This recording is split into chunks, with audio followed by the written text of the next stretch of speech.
Hello everybody, don't look to the mess on my table, but we are going to unbox this Tapo from TP-Link Tapo smart button. So you can use it to push on it and you can turn on it. So you can control your lights and stuff like that. So this is the Tapo smart button, Tapo S200B. So yeah, you need a hub for it. It's really cheap, the hub. This is also cheap, it's quite cheap. So yes, okay, we are going to unbox this now. So here you have the box. So voila. There are some screws in it, some manual I see. So this is that.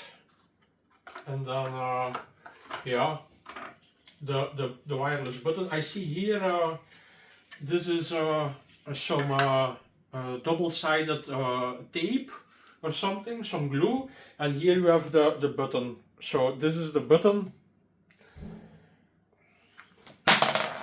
Oh, I think this is magnetic or something. Yes, this is magnetic.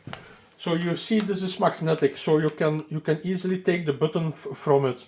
So this is it. If you want to start it, you have to pull this and you have to open the Tapo app on your application on your phone to let it work. Please don't forget to subscribe to my channel because we are giving away nice prizes to subscribers of our channel. You only have to click the subscribe button, and when you win something you will get notified. We are giving away laptops, electronics, Bluetooth stuff, a lot of nice things. So yeah, don't forget to subscribe. And I also want to tell you, if you like this video, please like it, and if you dislike it, dislike it. Thank you, bye bye.